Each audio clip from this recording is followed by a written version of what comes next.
Meridian commerce classes में मैं कुलदीप जहांगीर आपका स्वागत करता हूं। आज हम देखेंगे ब्रांच अकाउंट। ब्रांच अकाउंट किसे कहते हैं? कोई भी हेड ऑफिस अपने बिजनेस को बढ़ाना चाहता है, अपने बिजनेस के क्राइटेरिया को बढ़ाना चाहता है, तो वो ये कोशिश करता है कि वो हर जगह पहुंचे। लेकिन ये पॉसिबल नहीं हो पाता है कि वो हर जगह पे इंडिया की हर स्टेट में, हर सिटी में पहुंच पाए। इसलिए वो क्या करता है, अपनी एक ब्रांच वहाँ पे ओपन करके आ जाता है, अपनी एक शाखा वहाँ पे खोल के आ जाता है। वो ब्रांच अकाउंट में किस किस तरीके से अकाउंटिंग करता है वो अब हम यहाँ पे देखेंगे। ब्रांच अकाउंट में वो किस किस तरीके से आप वो अकाउंटिंग करेगा वो यहाँ पे देखेंगे। तो ब्रांच अकाउंट दो प्रकार से कैलकुलेट होगा। फर्स्ट, डिपेंडेंट ब्रांच और इंडिपेंडेंट ब्रांच। फर्स्ट तो है डिपेंडेंट ब्रांच और सेकंड है इंडिपेंडेंट ब्रांच। स्वतंत्र शाखाएं और अस्वतंत्र शाखाएं, या जो स्वतंत्र नहीं है। ठीक है, या तो स्वतंत्र या अस्वतंत्र या जो आश्रित है। डिपेंडेंट जो आश्रित है, इंडिपेंडेंट जो आश्रित नहीं है या जो स्वतंत्र है। डिपेंडेंट ब्रांच स्वतंत्र शाखाएं। डिपेंडेंट ब्रांच में आप जो मेथड पढ़ने वाले हो वो कौन से मेथड पढ़ने वाले हो? फर्स्ट आप जो मेथड पढ़ोगे उसका नाम है stock and debtors method. First method जो मैं आपको बताने वाला हूँ वो कौन सा है? स्टॉक एंड डेटर मेथड, जो कि इस साल मोस्ट आईएमपी है। Stock and debtor method. Second method है ब्रांच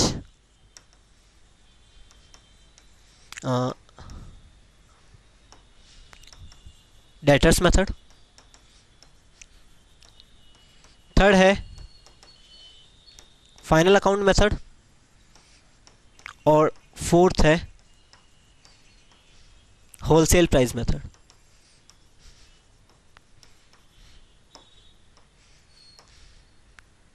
क्या है? Wholesale price method, stock and debtor method, branch debtor method, final account method और होलसेल प्राइस मेथड। ब्रांच में जो डिपेंडेंट ब्रांच है, जो आश्रित शाखाएं हैं, ब्रांच में जो डिपेंडेंट ब्रांच है, जो आश्रित शाखाएं हैं, उसमें सबसे पहले आप देखेंगे स्टॉक एंड डेटर मेथड, जो इस साल के लिए मोस्ट आईएमपी है। फिर branch debtor method, final account method और होलसेल प्राइस मेथड। और इंडिपेंडेंट ब्रांच में आपको गौर करना है फॉरेन ब्रांच को। इंडिपेंडेंट ब्रांच में फॉरेन ब्रांच को आपको गौर करना है, इनका ट्रीटमेंट करेंगे। फर्स्ट आप देखेंगे, क्या देखेंगे? फर्स्ट आप देखेंगे स्टॉक एंड डेटर मेथड। इस मेथड में क्या होता है? Stock and debtors method. Stock and debtor method, इस मेथड की कैलकुलेशन दो प्रकार से हो सकती है। या तो पर्सन कैलकुलेट करेगा स्टॉक एंड डेटर मेथड से, जो ब्रांच के अकाउंट है वो मेंटेन करेगा, या तो गुड्स सेंड करते हैं कॉस्ट प्राइस पे, या गुड्स सेंड होता है इनवॉइस प्राइस, या जिसे बोलते हैं सेल प्राइस। कॉस्ट प्राइस और इनवॉइस प्राइस। इनवॉइस प्राइस में क्या डिफरेंस होता है? कॉस्ट में पर्सन प्रॉफिट जोड़ के ट्रांसफ़र करता है। कॉस्ट में वो सामने वाला प्रॉफिट जोड़ता है और फिर गुड्स हेड ऑफिस ब्रांच को फिर गुड्स ट्रांसफ़र करती है। ओपनिंग स्टॉक रहता है, क्लोजिंग स्टॉक रहता है। कॉस्ट प्राइस में जब आप stock and debtor method calculate करोगे, किसमें? कॉस्ट प्राइस में। ध्यान दीजिएगा, कॉस्ट प्राइस में जब कैलकुलेट करोगे तो आपको कौन कौन सी लेजर क्रिएट करनी है? फर्स्ट आपको लेजर क्रिएट करनी है branch stock account. Second, branch debtors account. Third,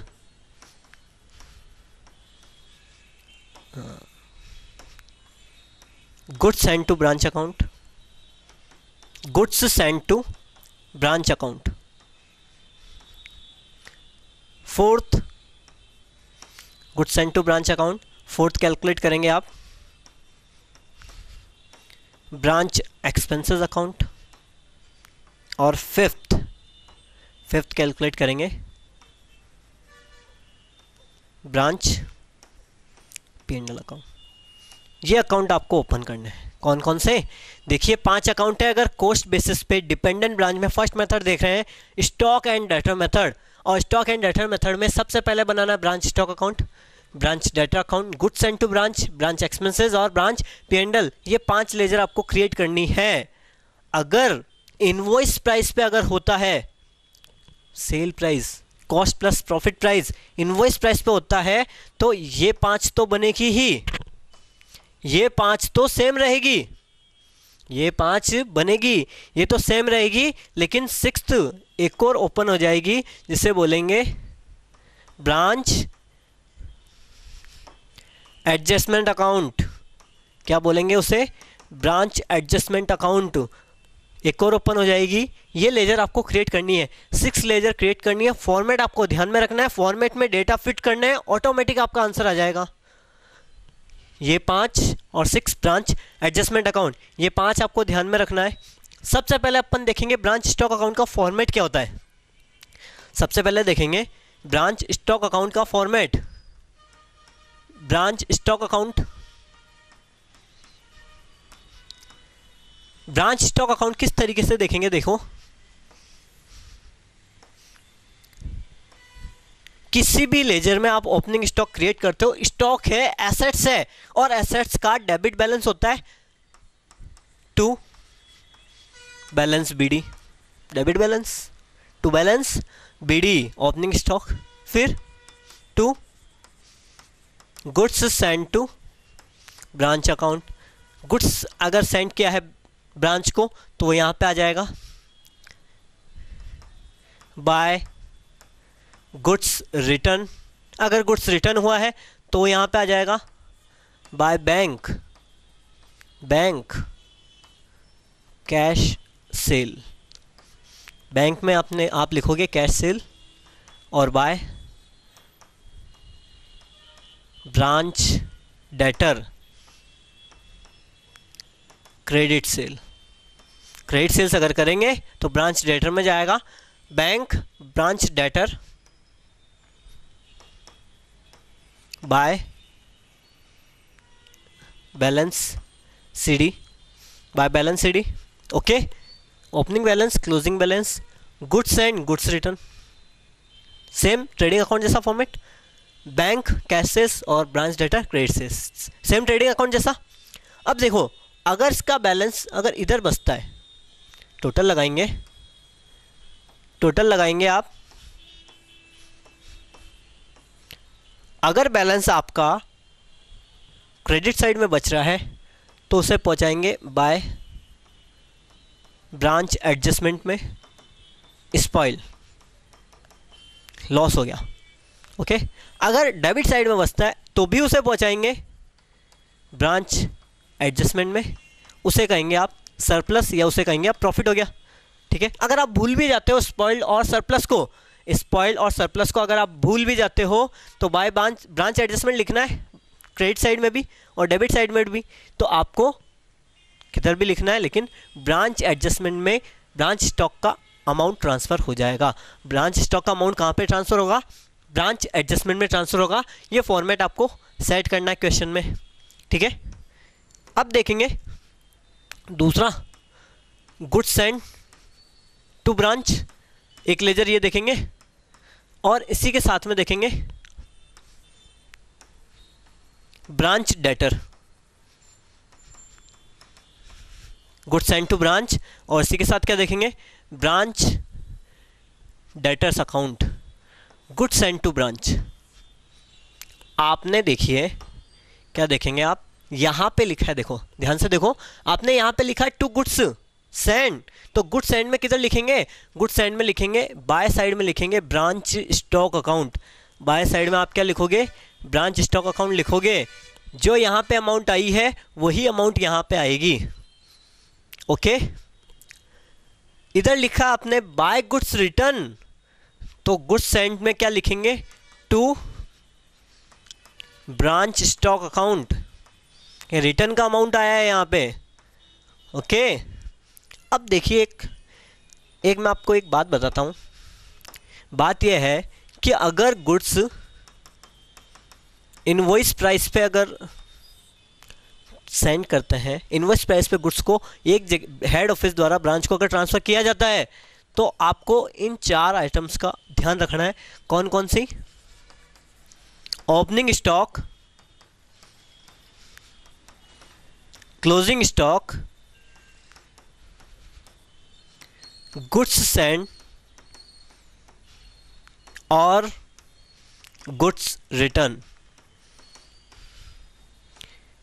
इन 4 मदों का ध्यान रखना है। इनका ध्यान इसलिए रखना है क्योंकि इनका स्टॉक रिजर्व कैलकुलेट होगा। इनमें अगर इनवॉइस प्राइस पर ट्रांसफर किया है, इनवॉइस प्राइस कैसे ट्रांसफर होता है कि कॉस्ट में प्रॉफिट जोड़ के ट्रांसफर किया जाता है। यही होता है, अभी पहले बताया था आपको। कॉस्ट में प्रॉफिट आप जोड़ते हो और फिर ट्रांसफर करते हो। तो आपको opening stock, closing stock, goods send और गुड्स रिटर्न, इनका एडजस्टमेंट करना है। इनके बीच में जो प्रॉफिट छुपा हुआ है उसे बोलते हैं स्टॉक रिजर्व, और उसको निकाल के अलग करना है। स्टॉक रिजर्व जो इनवॉइस प्राइस पे गुड्स ट्रांसफ़र करते हैं, वो गुड्स ट्रांसफ़र किया जाता है कॉस्ट प्लस प्रॉफिट में, और इनके बीच में किन में? केवल इन 4 में ध्यान रखना है और किसी में ध्यान नहीं रखेंगे। इन 4 में ध्यान रखेंगे कि इनमें जो प्रॉफिट छुपा हुआ है उसको स्टॉक रिजर्व के नाम से आप क्या कर दोगे? अलग कर दोगे, और उनके अपोजिट साइड में आपको लिखना है। ये डेबिट होता है तो क्रेडिट में लिखना है, ये क्रेडिट होता है तो डेबिट में लिखना है, अपोजिट साइड में लिखना है। तो फॉर्मेट अभी देखा आपने, क्या फॉर्मेट देखा? ब्रांच स्टॉक अकाउंट का देखा। गुड्स सेंड टू ब्रांच आप फॉर्मेट देख रहे हो। गुड्स सेंड टू ब्रांच का फॉर्मेट में टू आपने देखा बाय ब्रांच स्टॉक और टू ब्रांच स्टॉक, ये तो सेंड किया, ये रिटर्न का अमाउंट है। अब देखेंगे कि इधर लिखा आपने गुड्स सेंड, गुड सेंड किधर लिखा आपने? ये यहाँ पे लिखा है, आपने सेंड किया था अमाउंट, ये यहाँ पे लिखा है। मैंने अभी बताया 4 चीज़ें, opening stock, closing stock, goods send और गुड्स रिटर्न। इसका रिजर्व निकालेंगे और उसके अपोजिट साइड में लिखेंगे to branch adjustment, send return इसे बोलते हैं, या फिर लोडिंग। इधर लिखा आपने टू ब्रांच स्टॉक, ये रिटर्न का है तो इसका स्टॉक रिजर्व निकालेंगे और क्रेडिट साइड में लिखेंगे बाय ब्रांच एडजस्टमेंट। ये भी क्या है? लोडिंग है। और 2 में ट्रेडिंग अकाउंट, इसका बैलेंस ट्रांसफ़र हो जाएगा ट्रेडिंग अकाउंट में बैलेंसिंग फिगर से। किधर ट्रांसफ़र हो जाएगा? ट्रेडिंग अकाउंट में हो जाएगा इसका बैलेंस ट्रांसफ़र बैलेंसिंग फिगर से। फिर बनाएंगे branch debtor account. Branch debtor account आपके द्वारा बनाया जाएगा। डेटर अकाउंट कैसे बनता है? नॉर्मली जैसे डेटर बनता है, balance BD by balance CD, sales लिख देना। क्रेडिट सेल्स आती है डेटर में। अब डेटर में क्रेडिट सेल्स कैसे आएगी? ये देखिए, आपने ब्रांच स्टॉक अकाउंट में लिखा है बाय साइड में branch debtor for credit sale, credit sales के लिए लिखा है, तो 2 साइड में लिखेंगे branch stock for credit sale. अगर क्रेडिट सेल्स आपने 2 साइड में लिखा है, ध्यान दो, क्रेडिट सेल्स अगर आपने 2 साइड में लिखा है, अगर सेल्स रिटर्न होता है कस्टमर के द्वारा तो बाय साइड में लिखेंगे by branch stock sales return. ठीक है, बाय ब्रांच एक्सपेंसेस लिखेंगे। भाई डेटर पे कौन कौन सा खर्चा होता है? कि खर्चा होता है कि डिस्काउंट का खर्चा होता है, प्लस बैड डेब्ट्स हो जाते हैं। ये 2 एक्सपेंसेस अगर होते हैं तो ब्रांच एक्सपेंसेस में जाएंगे बाय बैंक। अगर डेटर से कोई कैश रिसीव्ड होता है तो बैंक में, और बचा हुआ बैलेंस CD में। ये डेटर अकाउंट का फॉर्मेट यूज़ लेना है आपको। मैंने आपको 6 फॉर्मेट बताए हैं। कौन कौन से बताएं? कि भाई ये रे, branch stock, branch debtor, goods send to branch, ये 3 अभी बना लिया अपन ने। अब बनाना ब्रांच एक्सपेंसेस, ब्रांच एडजस्टमेंट और ब्रांच P&L अकाउंट, ये बनाना है आपको। अब देखें, क्या देखेंगे कि भाई डेटर अकाउंट हो गया, ब्रांच एक्सपेंसेस बना लेते हैं।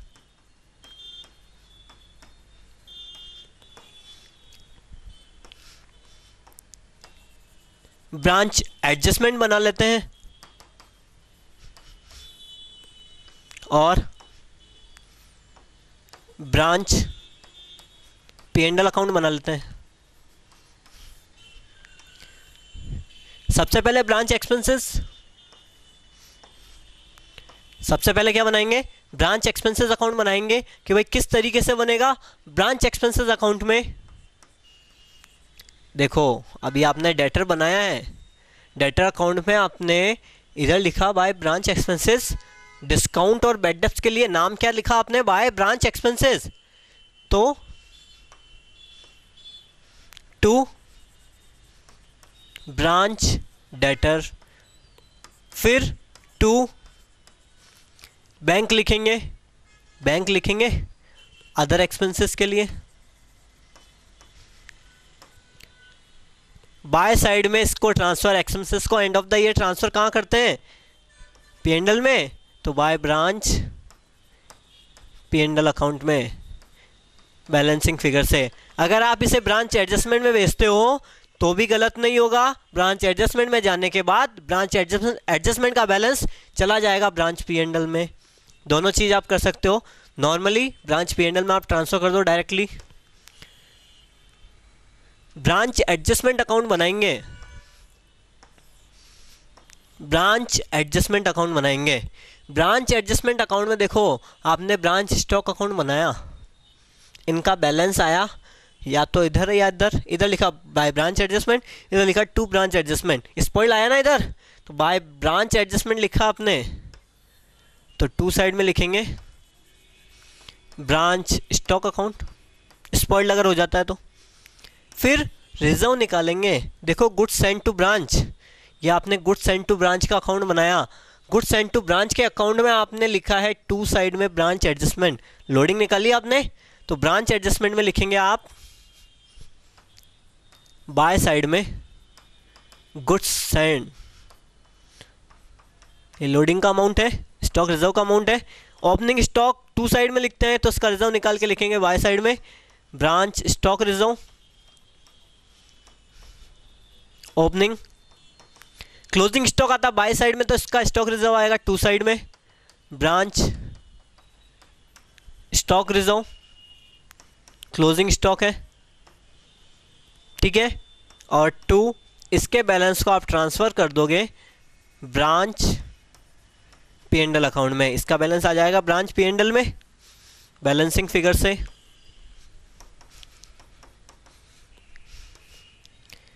फिर आपको बनाना है branch P&L account.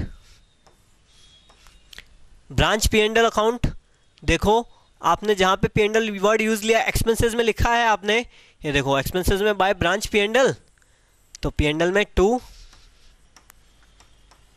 Branch expenses account. इधर लिखा आपने एडजस्टमेंट में लिखा है आपने टू ब्रांच P&L, तो बाय ब्रांच एडजस्टमेंट अकाउंट। और टू नेट प्रॉफिट, ब्रांच का आपके नेट प्रॉफिट आ जाएगा बैलेंसिंग फिगर से। इस तरीके से आपको सारे अकाउंट बनाने हैं। कौन कौन से, आपको 6 अकाउंट बनाने हैं। सबसे पहले आपको बनाना है ब्रांच स्टॉक अकाउंट, ये मेन अकाउंट है, ये बन जाएगा, आगे सारे बन जाएंगे। Branch stock account, goods send to branch account, branch debtors account. Debtors बनाने के बाद आपको क्रिएट करना है ब्रांच एक्सपेंसेस अकाउंट और फिर ब्रांच एडजस्टमेंट। एडजस्टमेंट के बाद में फाइनली आपको क्रिएट करना है ब्रांच P&L। ये आपको 6 लेजर क्रिएट करनी है। अगर आपने इस क्वेश्चन में लेजर क्रिएट कर ली तो आप केवल क्या करना है, आपको क्वेश्चन में से डेटा उठाने हैं और फॉर्मेट में आपको रखने हैं और आपका नेट प्रॉफिट आ जाएगा। इस तरीके से ब्रांच में स्टॉक एंड डेटर मेथड को सॉल्व किया जाएगा।